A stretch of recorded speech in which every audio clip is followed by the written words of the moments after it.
नमस्कार दोस्तों, आज हम पढ़ेंगे नीति निर्देशक तत्व DPSP, direct principle of state policy. तो इस सर क्या है? तो नीति निर्देशक तत्व राज्य के कर्तव्य क्या है? राज्य के कर्तव्य, जैसे हमारे मूल कर्तव्य भाग 4 क्या है मैंने आपको बताया था, उसी प्रकार राज्य के भी कुछ कर्तव्य होते हैं जिससे राज्य अपनी प्रजा का भला कर सके। ठीक है, तो जैसे नीति निर्देशक तत्व एक कार्य करता है कि युवाओं को रोजगार दे, अपने राज्य का कर्तव्य होता है युवाओं को रोजगार दे। लेकिन अगर ऐसा राज्य नहीं कर पाता, अगर उसका बजट कम है, तो ऐसा नहीं कि आप न्यायालय में जाके कह दो कि हमारी सरकार हमें रोजगार नहीं दे रही, वे उसके ऊपर निर्भर करता है। ठीक है, तो ये वाद योगी ये नहीं है। तो हम बात करेंगे नीति निर्देशक तत्व, किसके बारे में बात करेंगे? नीति निर्देशक तत्व क्या बोलते हैं? डीपीएसपी। क्या बोलते हैं? डीपीएसपी। डीपीएसपी क्या फुल फॉर्म होती है इसकी? Direct principle of state policy. Direct principle of state policy. Direct principle of state policy कौन सा भाग है सर? भाग 4। कौन सा भाग है? भाग 4। भाग 4। भाग 4। भाग 4। अनुच्छेद कौन सा? अनुच्छेद 36 से 51। अनुच्छेद 36 से 51। अनुच्छेद 36 से 51। भाग 4 अनुच्छेद 36 से 51 नीति निर्देशक तत्व कौन से भाग में? भाग 4 36 से 51। भाग 4 36 से 51। भाग 4 36 51। इंपॉर्टेंट है, याद करना आपको। कहां से लिए गए सर ये? तो ये आयरलैंड से लिए गए। कहां से लिए गए? आयरलैंड से लिए गए हैं। आयरलैंड से लिए गए। ठीक है सर। किस समिति की सिफारिश पर जोड़े गए? Very very important. नीति निर्देशक तत्व किस समिति की सिफारिश पर जोड़े गए? तो तेज बहादुर सप्रू समिति। कौन समिति? तेज बहादुर सप्रू समिति की सिफारिश पर जोड़े गए। तेज बहादुर सप्रू समिति की सिफारिश पर जोड़े गए। की सिफारिश पर जोड़े गए। ठीक है, मैंने कहा राज्य की इच्छा है, जैसे राज्य का कार्य है कि प्रसूति सहायता के लिए अच्छे कार्य करेगा, प्रसूति सहायता देगा, लेकिन नहीं दे पाया राज्य, बजट कम है उसका, समस्याएं राज्य के पास कुछ, तो कैसे देगा वो? तो ऐसा नहीं आप न्यायालय में जाके चले जाओगे, सरकार ऐसा नहीं कर रही, सरकार हमें रोजगार नहीं दे रही, आप न्यायालय में नहीं जा सकते, यानी वाद योग्य ये नहीं है। जबकि अगर मौलिक अधिकारों का हनन हो जाए, भाग 3 मौलिक अधिकारों का अगर हनन हो जाए तो हम सुप्रीम कोर्ट, न्यायपालिका में हम जा सकते हैं। ठीक है, तो इसके लिए हम नहीं जा सकते। सीधा समझो, नीति निर्देशक तत्व क्या है? राज्य के कर्तव्य। क्या है? राज्य के कर्तव्य। तो इसलिए कुछ विद्वानों ने इसके लिए कुछ कहा भी है, तो आप स्क्रीनशॉट लीजिए कि उन्होंने क्या क्या बताता हूं। तो नीति निर्देशक तत्व DPSP, direct principle of state policy, भाग 4 36 51। भाग 4 36 51। भाग 4 36 51 कहां से लिए गए? आयरलैंड से। किस समिति की सिफारिश पर जोड़े गए? तेज बहादुर सप्रू समिति की सिफारिश पर जोड़े गए, और ये सकारात्मक अर्थ में होते हैं। ठीक है, आगे बात करेंगे। तो देखिए कुछ विद्वानों ने, कुछ ने इसके बारे में कमेंट किए कि नीति निर्देशक तत्व क्या है। देखिए, सबसे पहले बात करेंगे अम्बेडकर जी, भीमराव अम्बेडकर जी। अम्बेडकर जी ने क्या कहा? तो अम्बेडकर जी ने कहा यह एक अनोखी व्यवस्था। क्या कहा? यह एक अनोखी व्यवस्था है। नीति निर्देशक तत्व अनोखी व्यवस्था। किसने कहा? भीमराव अम्बेडकर जी ने कहा कि यह एक अनोखी व्यवस्था है। ठीक है, एक कथन उन्होंने और कहा था, एक कमेंट और, कि आने वाले समय में जो राज्य नीति निर्देशक तत्वों का पालन नहीं करेंगे, उन्हें जनता के सामने उत्तरदायी होना पड़ेगा और उनका पतन निश्चित है। वापस सुनना, भीमराव अम्बेडकर जी ने क्या कहा कि नीति निर्देशक तत्व एक अनोखी व्यवस्था है, और दूसरा कमेंट, जो राज्य आने वाले समय में नीति निर्देशक तत्वों का पालन नहीं करेंगे, उन्हें जनता के सामने उत्तरदायी होना पड़ेगा और उनका पतन निश्चित है। लिखिए, अम्बेडकर जी ने कहा जो राज्य नीति निर्देशक तत्वों का पालन नहीं करेंगे, उन्हें जनता के सामने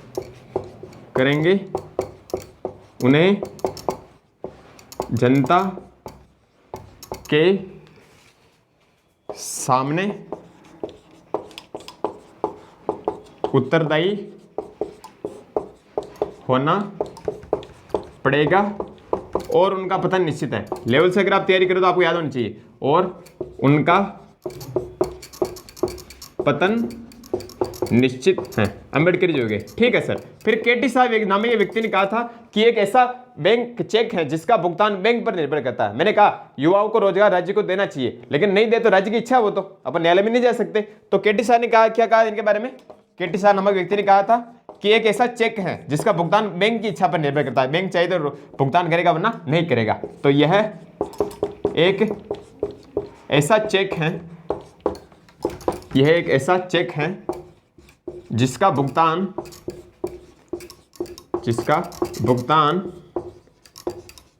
बैंक पर निर्भर है। जिसका भुगतान बैंक पर निर्भर है। केटी शाह नामक व्यक्ति ने ऐसा कहा था। केटी शाह ने कहा था कि नीति निर्देशित तत्व एक ऐसा चेक है जिसका भुगतान बैंक की इच्छा पर निर्भर है या बैंक पर निर्भर है। ओके सर, और किसी ने कुछ कहा था क्या? तो सर बिल्कुल कहा था, गेटविन ऑस्टिन, जी ऑस्टिन जिसे हम बोलते हैं, ग्रेटविन ऑस्टिन। इन्होंने कहा था कि नीति निर्देशित तत्व संविधान की आत्मा है। क्या कहा था? नीति निर्देशित तत्व संविधान की आत्मा। क्या है? संविधान की आत्मा। जबकि आत्मा तो प्रस्तावनाओं कहते हैं मुख्यतः, लेकिन इन्होंने कह दिया तो यह संविधान की आत्मा है। किसने कहा? ग्रेटविन ऑस्टिन ने कहा कि नीति निर्देशित तत्व संविधान की आत्मा है। ओके सर, कह दिया। ठीक, और बात करते हैं टी कृष्णामाचारी। लेवल से अगर आप तैयारी करो, आपको सब कमेंट याद होने चाहिए। टी कृष्णामाचारी, इन्होंने कहा था कि यह भावनाओं का स्थायी कूड़ागर है। क्या कहा? नीति निर्देशित तत्व भावनाओं का स्थायी कूड़ागर है। किसने कहा?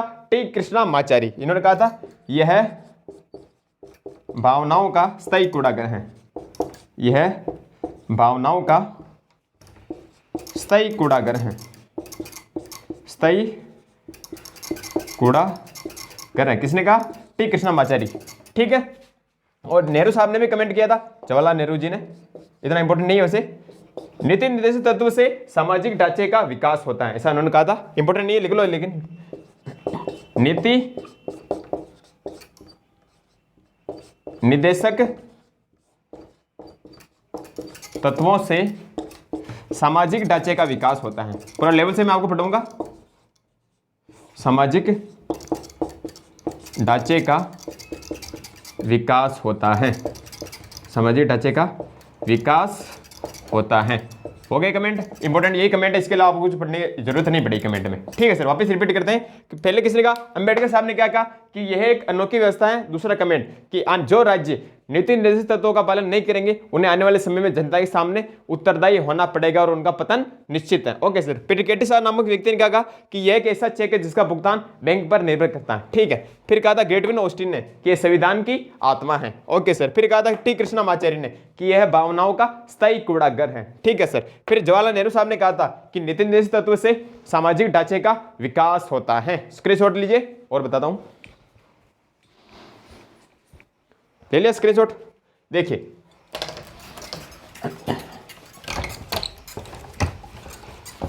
अब कुछ तुलनात्मक रूप में मैं आपको बताता हूं।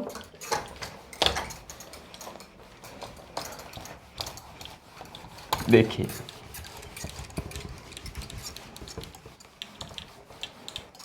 देखिए पूरा कोशिश करेंगे पढ़ाने की मैं आपको। देखिए एक तो अपने मूल अधिकार, क्या है? मूल अधिकार। ठीक है। और एक अपने नीति निर्देशक तत्व है, नीति निर्देशक तत्व। बहुत बार भूल लेते हैं इसे, तुलनात्मक रूप से बता देता हूं। नीति निर्देशक तत्व। ठीक है सर। पढ़ते हैं। ये कौन सा है? भाग 4। ये कौन सा? सॉरी भाग 3। ये है भाग 3 और ये है भाग 4। ये है भाग 4। अनुच्छेद कौन सा है? 12 से 35 मौलिक अधिकार। अनुच्छेद 12 से 35। इसका अनुच्छेद कौन सा? 36 51। अनुच्छेद कौन सा? 36 51। ठीक है। इंपॉर्टेंट, मूल अधिकार किस अर्थ में है? तो ये नकारात्मक अर्थ में। किस अर्थ में? नकारात्मक अर्थ में होते हैं। नकारात्मक अर्थ में होते हैं। ठीक है। जबकि ये सकारात्मक अर्थ में होते हैं। ये सकारात्मक अर्थ में होते हैं। इंपॉर्टेंट ध्यान रखना, सकारात्मक अर्थ में होते हैं। ठीक है सर। यह वाद्य योग्य नहीं है। यह वाद्य योग्य है क्या? तो है बिल्कुल, यह वाद्य योग्य है। यह वाद्य योग्य है। अगर इनके खिलाफ अगर अपने मूल अधिकारों को हनन होता है तो हम सुप्रीम कोर्ट न्यायपालिका में जा सकते हैं, लेकिन इनके खिलाफ हम नहीं जा सकते। तो यह वाद्य योग्य नहीं है। यह वाद्य योग्य नहीं है। ध्यान रखना, ये वाद्य योग्य है। इनका अगर हनन हो मूल अधिकार होगा तो हम सुप्रीम कोर्ट में जा सकते हैं, लेकिन अगर इनका हनन हो हम सुप्रीम कोर्ट में नहीं जा सकते क्योंकि वाद्य योग्य नहीं है। ठीक है। आगे हम बात करेंगे। यह व्यक्ति को प्राप्त होते हैं। व्यक्ति या नागरिक, नागरिक को प्राप्त होते हैं। यह नागरिक को प्राप्त होते हैं। यह नागरिक को प्राप्त है। ठीक है। और ये राज्य को प्राप्त है। यह राज्य को प्राप्त है। राज्य को प्राप्त है। ठीक है। और हम बात करें, देखिए यहां तक स्क्रीनशॉट लीजिए, आगे और करते हैं। और हम बात करें तो देखिए ये राज्य के विरुद्ध हमें प्राप्त होते हैं मौलिक अधिकार। यह राज्य के विरुद्ध प्राप्त होते हैं। ठीक है, राज्य की शक्ति कम करते हैं तो राज्य के विरुद्ध प्राप्त होते हैं, राज्य के विरुद्ध प्राप्त होते हैं, जबकि ये राज्य को प्राप्त होते हैं। ठीक है, यह राज्य को प्राप्त होते हैं, प्राप्त हुए, राज्य को प्राप्त है। ठीक है, ये राज्य को प्राप्त है, या समूह भी बोल सकते हैं, इसे समूह लिख लेना क्वेश्चन में ना, समूह को प्राप्त होते हैं। ठीक है, ये राज्य की शक्ति कम करते हैं मूल अधिकार, क्योंकि हम सुप्रीम कोर्ट में जा सकते हैं न्यायपालिका में। यह राज्य के शक्ति, राज्य की शक्ति को कम करते हैं, यह राज्य की शक्ति को कम करते हैं, यह राज्य की शक्ति क्या करते हैं, कम करते हैं, जबकि यह राज्य की शक्ति को बढ़ाते हैं। बिल्कुल सर, बढ़ाते हैं, यह राज्य की शक्ति को बढ़ाते हैं। स्क्रीनशॉट लीजिए, आगे और पूरा कराता हूं।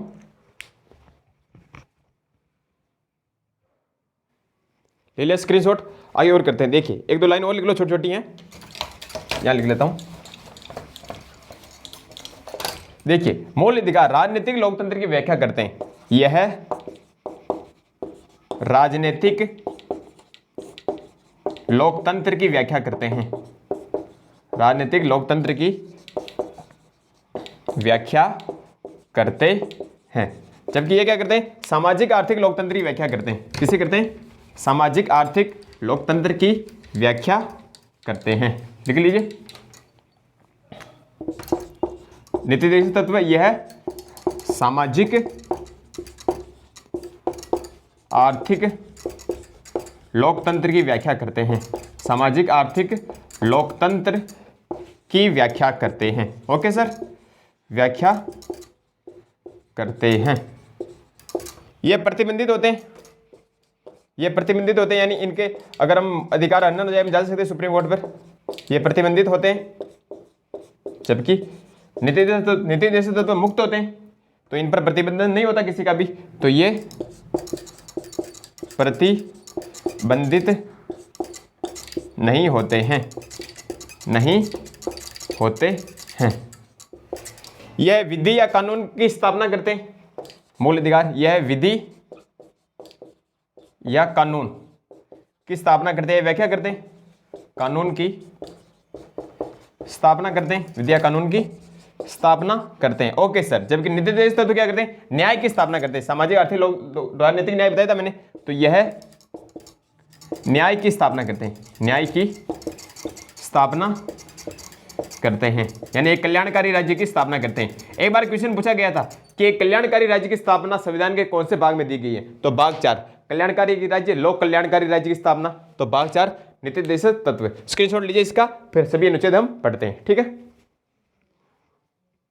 करेंगे एक एक अनुच्छेद की, अनुच्छेद 36 से 51 तक, तो मैं आपको पूरा लेवल के साथ कराऊंगा, चाहे आप कोई सा भी एग्जाम दो, सेकंड ग्रेड दो, फर्स्ट ग्रेड दो, कॉलेज लेक्चरर दो, तो आपका इससे क्वेश्चन गलत नहीं हो, इसलिए पूरा लेवल से कराऊंगा। और जो नॉर्मल लेवल तैयारी कर रहे हैं, तो वीडियो के अंत में बता दूंगा कि कौन कौन से अनुच्छेद आपको याद करने हैं। ठीक है, तो हाई लेवल लेके चलूंगा मैं, और जो इंपॉर्टेंट अनुच्छेद है वो वीडियो के एंड में मैं आपको बता दूंगा कि आपको कौन कौन से अनुच्छेद नीति निर्देशक तत्व से याद करने। ओके सर, तो बात करेंगे पहला अनुच्छेद 36। सबसे पहले क्या आएगा, राज्य आएगा, तो अनुच्छेद 36 में राज्य की परिभाषा है, किसकी परिभाषा है, राज्य की। और अपना एक अनुच्छेद, अनुच्छेद 12, अनुच्छेद 12 में भी राज्य की परिभाषा ही है, क्वेश्चन में लिख लेना आप, अनुच्छेद 12 में भी राज्य की परिभाषा है, मूल कर्तव्य मूल अधिकार में आता ना अपने, तो अनुच्छेद 12 में भी राज्य को परिभाषित किया गया है, राज्य की परिभाषा है। ओके सर, तो अनुच्छेद 12 और 36, 12-36 में राज्य की परिभाषा है, अनुच्छेद 12-36 में क्या है, राज्य की परिभाषा है। ठीक है, अनुच्छेद 37, मैंने कहा था नीति निर्देशक तत्व के लिए आप कोर्ट में नहीं जा सकते, यानी वाद्य योग्य नहीं है, यानी कैसे ये अवाद्य योग्य है, इसमें यही कहा गया अनुच्छेद 37 कि यह नीति निर्देशक तत्व अवाद्य योग्य है, यानी आप इसके लिए न्यायालय में नहीं जा सकते। ओके सर, ये इंपॉर्टेंट है, ये IAS में आया था, IAS प्री 2013 में, IAS प्री 2013 में ये वाला आया था, ध्यान रखना। यह शासन के आधारभूत तत्व है, लिखा गया था, यह शासन के आधारभूत तत्व है, कौन से अनुच्छेद में लिखा गया है, तो ये किसमें है, अनुच्छेद 37 सेकंड वाला है ना, तो यह शासन के आधारभूत तत्व क्या है, नीति निर्देशक तत्व शासन के आधारभूत तत्व है 37 का सेकंड। ओके, लेवल से अगर आप तैयारी करो तो आपको याद होना चाहिए। ठीक है, राज्य इनको शासन में लागू करना अपना कर्तव्य मानेगा। तीसरे में कहा गया राज्य इनको शासन में लागू करना अपना कर्तव्य मानेगा। ठीक है, तो 37 में कितनी बातें कही गई? 3। पहला, ये अवाद्य योग्य है। ठीक है, दूसरा, ये शासन के आधारभूत तत्व है, IAS प्री 2013 में आया था। ठीक है, फिर राज्य इनको शासन में लागू करना अपना कर्तव्य मानेगा। ठीक है, पूरा लेवल से मैं आपको करूंगा। ठीक है, अनुच्छेद 38 के 2 भाग हैं, अनुच्छेद 38(1), अनुच्छेद 38(2), 38(1) और 38(2). 38(2) मूल संविधान नहीं था, कब जोड़ा गया? 44वें संविधान संशोधन द्वारा जोड़ा गया। 44वें संविधान संशोधन 1978 मोरारजी देसाई सरकार थी, उसमें जोड़ा गया था 38(2). ठीक है, तो पहले बात करेंगे 38(1) क्या कहता है। 38(1) मैंने कहा था लोक कल्याणकारी राज्य की स्थापना, तो ये लोक कल्याणकारी राज्य की स्थापना करते हैं। क्या करते हैं? नीति निर्देशक तत्व लोक कल्याणकारी राज्य की स्थापना करते हैं। कौन सा अनुच्छेद कहता है? 38(1), अर्थात सामाजिक, आर्थिक व राजनीतिक न्याय की स्थापना करते हैं। 38(1) कहता है कि नीति निर्देशक तत्व लोक कल्याणकारी राज्य की स्थापना करते हैं, अर्थात सामाजिक, आर्थिक, राजनीतिक न्याय की स्थापना करते हैं। Okay sir. 38(2) क्या कहता है? राज्य आय की असमानताओं को दूर करने का प्रयास करेगा। राज्य आय की असमानता, कोई गरीब है कोई अमीर है, कोई गरीब है कोई अमीर है, तो ये आय की असमानता को दूर करने का प्रयास करेगा। मूल संविधान में था क्या सर? नहीं था। 38(2) जोड़ा गया था 44वें संविधान संशोधन 1978 मोरारजी देसाई की सरकार थी, उसमें ये जोड़ा गया था। रिपीट करते हैं, अनुच्छेद 36 यानी राज्य की परिभाषा है। 12 में भी राज्य की परिभाषा है, 36 में भी राज्य की परिभाषा है। Okay sir. अनुच्छेद 37 ये अवाद्य योग्य है, न्यायालय की शरण में हम नहीं जा सकते। ये शासन के आधारभूत तत्व हैं और राज्य इनको शासन में लागू करना अपना कर्तव्य मानेगा। ठीक है। अनुच्छेद 38 इसके 2 भाग हैं, 38(1), 38(2). 38(1) क्या कहता है कि ये लोक कल्याणकारी राज्य की स्थापना करते हैं, अर्थात सामाजिक, आर्थिक, राजनीतिक न्याय की स्थापना करते हैं। ठीक है। 38(2) राज्य आय की असमानताओं को दूर करने का प्रयास करेगा। मूल संविधान में नहीं था, कब जोड़ा गया? 44वें संविधान संशोधन 1978 के तहत जोड़ा गया। 44वें संविधान संशोधन 1978 के तहत जोड़ा गया। ठीक है, स्क्रीनशॉट लीजिए, आगे और करते हैं। अनुच्छेद की बात करेंगे तो अनुच्छेद 39, अगर आप लेवल के एग्जाम की तैयारी करो, बड़े एग्जाम की, तो आपको यह याद होने चाहिए। देखिए अनुच्छेद 39 के 6 भाग है। कितने भाग हैं? 6 भाग हैं। तो 6 भाग आपको याद होने चाहिए अगर आप बड़े एग्जाम की तैयारी कर रहे हो। ठीक है। पहला, स्त्री पुरुष सभी नागरिकों को जीविकोपार्जन प्राप्त करने का अधिकार होगा। स्त्री पुरुष सभी कर्मकारों को जीविकोपार्जन प्राप्त करने का अधिकार होगा, सभी नागरिकों को। ठीक है। Okay sir. सेकंड है, भौतिक संसाधनों का नियंत्रण व वितरण सभी के हित के लिए होगा। भौतिक संसाधनों का वितरण व नियंत्रण सभी के हित के लिए होगा, सभी को समान होगा। ठीक है। धन का समान वितरण होगा, धन कोई भी हो, राज्य के धन तो सभी में समान वितरण होगा। Okay sir. चौथा है, समान कार्य के लिए समान वेतन। समान कार्य के लिए समान वेतन सभी को मिलेगा, ऐसा नहीं किसी को ज्यादा मिल रहा है किसी को कम मिल रहा है। समान कार्य के लिए सभी को वेतन मिलेगा, समान वेतन मिलेगा, भेदभाव नहीं किया जाएगा। Okay sir. पांचवा, स्त्री पुरुष कर्मकारों की शक्ति एवं बालकों की सुकुमार अवस्था का दुरुपयोग नहीं होगा। इंपॉर्टेंट है, ध्यान रखना। स्त्री पुरुष कर्मकारों की शक्ति एवं बालकों की सुकुमार अवस्था का दुरुपयोग नहीं होगा। ठीक है। 14 वर्ष से कम उम्र के बालकों को हम काम नहीं करा सकते, अनुच्छेद 24 कहता हूं उस तरीके से। तो ये भी अपने राज्य का एक कर्तव्य है ना, वो मौलिक अधिकार में है और इसके अंदर है। ठीक है। तो स्त्री कर्मकारों की शक्ति एवं बालकों की सुकुमार अवस्था का दुरुपयोग नहीं होगा। उन्हें पढ़ने जाना तो पढ़ाई करने के लिए भेजेंगे, उनसे कार्य नहीं करवाएंगे कल कारखानों में। ठीक है। Okay sir. छठा है अंतिम, बालकों को स्वतंत्र एवं गरिमायुक्त वातावरण दिया जाना चाहिए। बालकों को स्वतंत्र एवं गरिमायुक्त वातावरण दिया जाना चाहिए। वापस रिपीट करते हैं, अनुच्छेद 39 के 6 भाग है। पहला, स्त्री पुरुष सभी नागरिकों को जीविकोपार्जन प्राप्त करने का अधिकार होगा। Okay sir. सेकंड, भौतिक संसाधनों का नियंत्रण वितरण सभी के हित के लिए होगा। ओके। तीसरा, धन का समान वितरण होगा, कोई भेदभाव नहीं किया जाएगा। चौथा, समान कार्य के लिए समान वेतन होगा। ठीक है। पांचवा इंपॉर्टेंट है, स्त्री पुरुष कर्मकारों की शक्ति एवं बालकों की सुकुमार अवस्था का दुरुपयोग नहीं होगा। ओके। और छठा अंतिम, बालकों को स्वतंत्र एवं गरिमायुक्त वातावरण दिया जाना चाहिए। ठीक है। अनुच्छेद 39 अगर आपको याद नहीं भी हो कोई दिक्कत नहीं। अनुच्छेद 39 के वेरी वेरी इंपॉर्टेंट, बहुत बार पूछा गया। अनुच्छेद 39 के निःशुल्क न्याय एवं विधिक सहायता। अनुच्छेद 39 के निःशुल्क न्याय एवं विधिक सहायता, निःशुल्क न्याय दिएगा राज्य अपने नागरिकों को। ठीक है। और विधिक सहायता यानी कानूनी सहायता उन्हें फ्री में देगा। ठीक है। इसका मतलब ये होता है निःशुल्क न्याय एवं विधिक सहायता। अनुच्छेद 39 के सॉरी 39 के अनुच्छेद 39 के निःशुल्क न्याय एवं विधिक सहायता। अनुच्छेद 39 के कब जोड़ा गया? 42वें संविधान संशोधन 1976 द्वारा जोड़ा गया। अनुच्छेद 39 के कब जोड़ा गया? 42वें संविधान संशोधन द्वारा जोड़ा गया। क्या कहता है? निःशुल्क न्याय एवं विधिक सहायता, निःशुल्क न्याय एवं विधिक सहायता। अनुच्छेद 40 वेरी वेरी वेरी इंपॉर्टेंट, अनुच्छेद 40 वेरी इंपॉर्टेंट, राज्य ग्राम पंचायतों का गठन करेगा।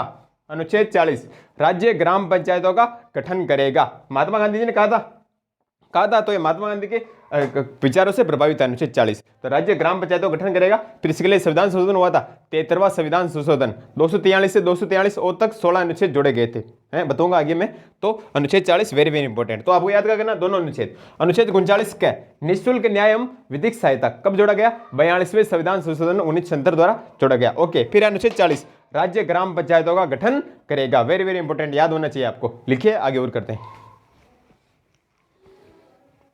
आगे हम बात करें तो अनुच्छेद 41 इतना इंपॉर्टेंट नहीं है, वैसे महत्वपूर्ण नहीं है, लेकिन फिर भी बात करते हैं। अनुच्छेद 41 कुछ दशाओं में काम शिक्षा सार्वजनिक सहायता प्राप्त कराने का अधिकार, कुछ दशाओं में काम शिक्षा सार्वजनिक सहायता प्राप्त कराने का अधिकार, अनुच्छेद 41। ठीक है, सार्वजनिक सहायता है लोक सहायता 4 स्थितियों में हो सकती है। कितनी स्थितियों में? 4 स्थितियों में। कौन कौन सी? गरीबी, बीमारी, बुढ़ापा, निःशक्तता। गरीबी, बीमारी, बुढ़ापा और निःशक्तता, 4 स्थितियों में। ठीक है, अनुच्छेद 42 इंपॉर्टेंट है। अनुच्छेद 42 ध्यान रखना, प्रसूति सहायता देगा राज्य, प्रसूति सहायता देगा। गर्भवती महिलाएं हैं तो काम पे नहीं आ सकती गर्भवती होने के बाद, तो ऐसा नहीं उनकी सैलरी काट दे, उनको सैलरी देगा। ये राज्य का एक कर्तव्य बनता है। ठीक है, कितने दिनों तक के लिए? 180 दिन की छुट्टी देगा। कितने दिनों की? 180 दिन की छुट्टी देगा। अनुच्छेद 42 इंपॉर्टेंट है, प्रसूति सहायता देगा राज्य, प्रसूति सहायता देगा। ठीक है, ओके सर। अनुच्छेद 43 कुटीर व लघु उद्योगों का प्रबंधन, कुटीर व लघु उद्योगों का प्रबंधन। ठीक है, अनुच्छेद 43 के 2 भाग है, 43 क और 43 ख। 43 क व 43 ख। बड़े लेवल की तैयारी करो तो आपको ये अनुच्छेद ध्यान होना चाहिए। अनुच्छेद 43 देखिए, 43 क पहला है उद्योगों के प्रबंधन में श्रमिकों की भागीदारी। उद्योगों के प्रबंधन में श्रमिकों की भागीदारी राज्य तय करेगा। आईएएस प्री 2017 में पूछा गया था क्वेश्चन ये, कि उद्योगों के प्रबंधन में श्रमिकों की भागीदारी तय करेगा कौन से अनुच्छेद में? तो 43 के। कौन से अनुच्छेद? 43 के। कब जोड़ा गया था? 42वें संविधान संशोधन 1976 के द्वारा जोड़ा गया। अनुच्छेद 43 के 42वें संविधान संशोधन 1976 द्वारा जोड़ा गया था। Okay sir. और 43 ख इसमें सहकारी समितियों प्रबंधन है। अनुच्छेद 43 ख में सहकारी समितियों प्रबंधन है। कब जोड़ी गई? 97वां संविधान संशोधन, 97वां संविधान संशोधन 2011 के तहत ये जोड़ी गई थी। 97वें संविधान संशोधन 2011 के तहत जोड़ी गई थी। रिपीट करते हैं। अनुच्छेद 41 कुछ दशाओं में काम शिक्षा सार्वजनिक सहायता प्राप्त कराने का अधिकार। कितनी स्थितियां हो सकती हैं? 4 स्थितियां, 4 कंडीशंस हो सकती हैं। कौन कौन सी? पहली गरीबी, बीमारी, बुढ़ापा, निःशक्तता। ओके, 4 स्थितियों में सहायता प्रदान करेगा। Okay sir. अनुच्छेद 42 इंपॉर्टेंट है, प्रसूति सहायता राज्य प्रसूति सहायता देगा गर्भवती महिलाओं को। ठीक है, कितने दिनों की छुट्टी दे सकता है? 180 दिन की छुट्टी देगा। ठीक है सर। अनुच्छेद 43 कुटीर व लघु उद्योगों का प्रबंधन, 2 भाग है, 43 के और 43 के। 43 के कब जोड़ा गया? 42 संविधान संशोधन, और 43 के 97 संविधान संशोधन। 43 के क्या कहता है? कि उद्योगों के प्रबंधन में श्रमिकों की भागीदारी तय करेगा। आईएएस प्री 2017 में आया था। ठीक है, और 43 के सहकारी समितियों का प्रबंध करेगा। ठीक है, फिर इसका अगला अनुच्छेद है, लिख लो यहाँ पे, अनुच्छेद 44 वेरी वेरी इंपॉर्टेंट। अनुच्छेद 44 क्या है? समान नागरिक संहिता। क्या है? समान नागरिक संहिता, समान नागरिक संहिता या समान सिविल संहिता, समान नागरिक संहिता या समान सिविल संहिता, या 3 तलाक से संबंधित है। 3 तलाक हुआ था, अभी बिल पास हुआ था थोड़े समय पहले, तो 3 तलाक से संबंधित कौन सा अनुच्छेद है? अनुच्छेद 44। ठीक है, इस बात का आप ध्यान रखें।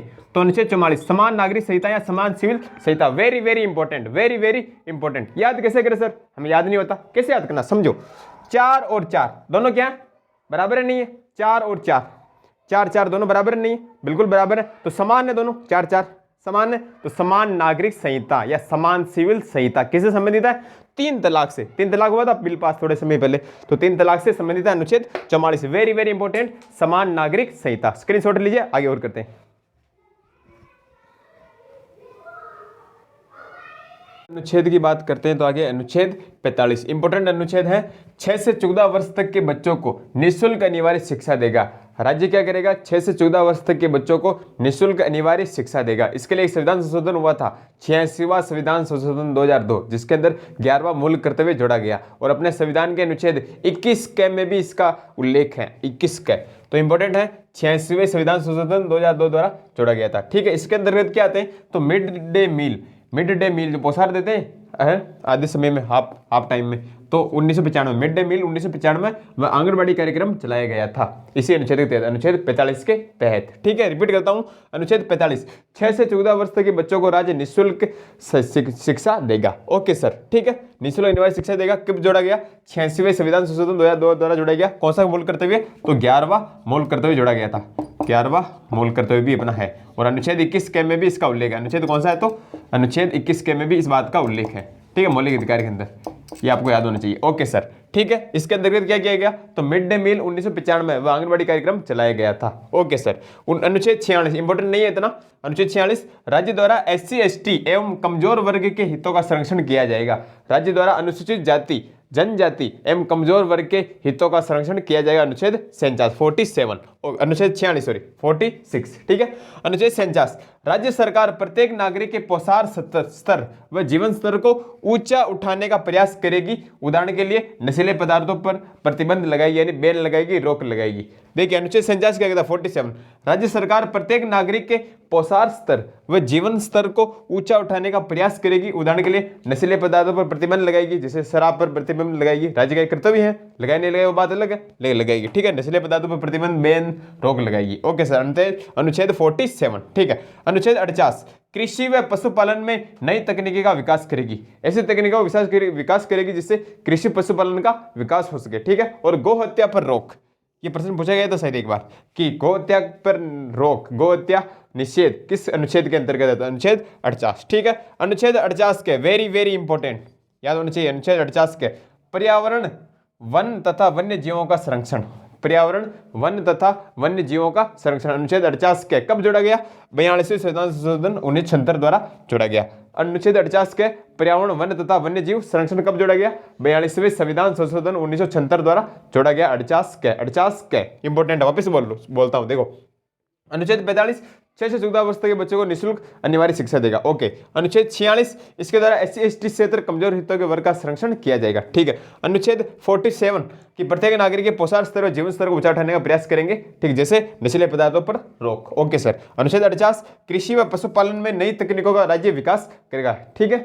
उदाहरण के लिए गौ हत्या निषेध करेगा। ठीक है। अनुच्छेद 50 के इंपॉर्टेंट है, पर्यावरण, वन तथा वन्य जीवों का संरक्षण करेगा। कब जोड़ा गया? 42वें संविधान संशोधन 1976 द्वारा जोड़ा गया था। स्क्रीनशॉट लीजिए, आगे और करते हैं।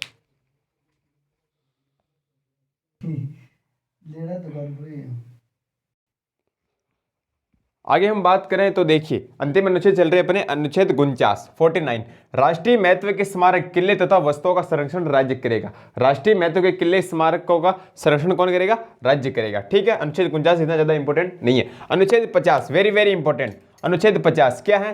कार्यपालिका का न्यायपालिका से पृथक्करण। कार्यपालिका का न्यायपालिका से पृथक्करण कैसे याद करना? देखिए 100 होती है संख्या, माना कुल संख्या कितनी होती है? 100 होती है, तो आदि कितनी होगी? 50 यानी कार्यपालिका का न्यायपालिका से पृथक्करण अलग करती है। अनुच्छेद 50 कार्यपालिका का न्यायपालिका से पृथक्करण। ओके। इससे रिलेटेड एक अनुच्छेद और है, अनुच्छेद 350 के नोट लगेगा, आपको लिखना है। प्राथमिक स्तर पर कौन सी भाषा में शिक्षा देनी चाहिए? मातृभाषा में, हिंदी में? तो मातृभाषा में देनी चाहिए। तो अनुच्छेद 350 का क्या कहता है? प्राथमिक स्तर पर मातृभाषा में शिक्षा देनी चाहिए। अनुच्छेद 350 के और 50 कार्यपालिका की न्यायपालिका से पृथक्करण। Okay sir. ठीक है। अनुच्छेद 51 अब देखिए मैंने बताया था नीति निर्देश तत्व। अनुच्छेद 36 51 तो 51 यानी बाहर चले गए अपन, देश से बाहर चले गए, यानी अंतर्राष्ट्रीय शांति एवं समझौते, अंतर्राष्ट्रीय शांति एवं समझौते बनाए रखने में राज्य सहयोग करेगा, है ना? ठीक है। तो अंतर्राष्ट्रीय शांति व सुरक्षा बनाए रखने में राज्य योगदान करेगा, सहयोग करेगा। ठीक है। इसमें देश की विदेश नीति का उल्लेख है। अनुच्छेद 51 मैंने कहा था 36 51 तो 51 यानी बाहर चले गए, 51 यानी अंतिम, तो 51 में क्या आएगा? अंतर्राष्ट्रीय शांति समझौते बनाए रखने में, सुरक्षा बनाए रखने में राज्य अपना योगदान करेगा। इसके अंदर विदेश नीति का उल्लेख है। अनुच्छेद 51। ठीक है, क्लियर? सभी अनुच्छेद हो गए। अब देखिए इंपॉर्टेंट विषय लगेगा, आपको लिखना कि नीति निर्देशक तत्व के कुछ अनुच्छेद गांधीवादी विचारों से प्रभावित थे, महात्मा गांधी जी के विचारों से प्रभावित थे। जैसे एक बताया था अनुच्छेद 40 ग्राम पंचायतों का गठन करेगा। और कौन से अनुच्छेद थे? ये बड़े बड़े एग्जाम में पूछे जाते हैं, तो आप विशेष लगाइए, इसको लिख लेना अगर आप बड़े लेवल के एग्जाम की तैयारी कर रहे हो। ठीक है। तो नीति निर्देशक तत्व के अनुच्छेद जो गांधीवादी विचारों से प्रभावित थे कौन से थे? अनुच्छेद 40 43 46 47 48 40 43 46 47 48 40 43 46 47 48 बोलो 40 43 46 47 48 40 43 46 47 48। ठीक है सर, 40 43 46 47 48। Okay sir. ठीक, ये IAS प्री 2017 में आया था क्वेश्चन, तो ये भी आपको याद होना चाहिए। देखिए नीति निर्देशक तत्व न तो विधायिका के कृत्यों पर निर्बंधन करते हैं, विधायिका ने संसद न तो विधायिका की कृत्यों पर निर्बंधन करते हैं और न ही कार्यपालिका की कृत्यों पर निर्बंधन करते हैं। यानी इसके खिलाफ हम कैसे नहीं कर सकते? मैं बताया था न्यायालय की शरण में हम नहीं जा सकते। तो न तो विधायिका की कृत्यों पर निर्बंधन करते हैं और न ही कार्यपालिका की कृत्यों पर निर्बंधन करते हैं। अब सर अनुच्छेद इंपोर्टेंट कौन कौन से हैं? अगर हम एक बार बात करें तो 36 में परिभाषा इंपॉर्टेंट है नहीं। अनुच्छेद 39 क्या है, एक तो ये वाला इंपॉर्टेंट आप याद कर लेना। अनुच्छेद 40 ग्राम पंचायतों का गठन करेगा। अनुच्छेद 42 प्रसूति सहायता देगा। अनुच्छेद 44 चार चार दोनों क्या है बराबर, समान नागरिक संहिता। Okay sir. 44 के बाद 45 6 14 वर्ष तक बच्चों को देगा, ये भी आप देख लेना, ठीक है। 46 49 48 क्या है, वन्य व वन्य जीवों का संरक्षण, ये करेगा 48 क्या, ठीक है। फिर 48 के बाद 49 इंपॉर्टेंट नहीं है। 50 क्या है, कार्यपालिका न्यायपालिका से पृथक्करण। और 51 इंपॉर्टेंट है। 51 यानी राज्य की विदेश नीति का इसके अंदर उल्लेख है, ये महत्वपूर्ण अनुच्छेद है। ये अगर आप पढ़ लो और आप कोई भी किताब अगर नहीं पढ़ पाओ तो भी मैटर आपके लिए पर्याप्त लगेगा। आपको कुछ नया सीखने को मिला है नहीं मिला, आपको कैसा लगा आप जरूर बताना, ठीक है। धन्यवाद।